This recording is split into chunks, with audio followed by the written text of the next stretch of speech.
बालेश्वर सदर निर्वाचन मंडली विजु जनता दल पक्षर ओडिशा दिवस पालित। विजु जनता दल बालेश्वर सदर निर्वाचन मंडली तरफ ओडिशा दिवस पालित हो जाइछि। पूर्वतन विधायक स्वरूप दासंकर प्रत्यक्ष तत्वावधान में बालेश्वर सहर समस्त बड़पुत्र मानकर प्रतिमूर्ति रे सामूहिक माल्यार्पण करा जायतिला। भाषाभित्तिक स्वतंत्र प्रदेश गठन पई आमर बड़पुत्र मानकर अवदान चिरस्मरणीय बोली पूर्वतन विधायक स्वरूप दास मत व्यक्त करथिले। 90तम ओडिशा प्रदेश गठन अवसर में मु समस्त ओडिशावासी को हार्दिक शुभेच्छा जोड़े। विशेषकर बालेश्वर में रोकवा समस्त ओडिया भाई भौणी को मोर अनेक शुभेच्छा।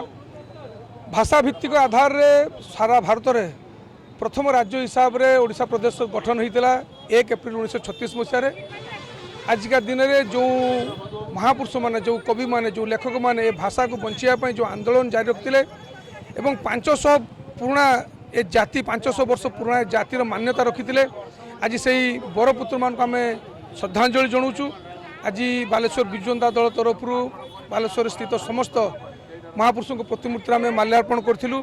एवं आजिका दिन में उत्कलमणि गोपबंधु दास, उत्कल गौरव मधुसूदन दास, व्यासकवि फकीरमोहन सेनापति, कविवर राधानाथ राय, ये जो महापुरुष मान जो अतुलनीय अवदान थिला ए भाषा को बंचाई रखापी आम समस्त मन रखार आवश्यक अच्छी। ए जाति एक समृद्ध जाति थिला एवं आगामी दिन में ए जाति ए माटी आहरी समृद्ध हम।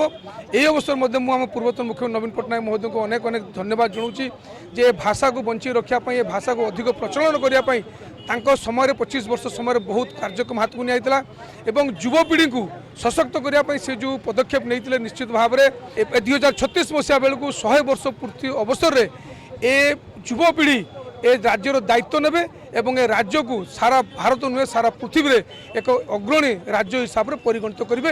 ए संकल्प आज आमको नवाई पड़ो।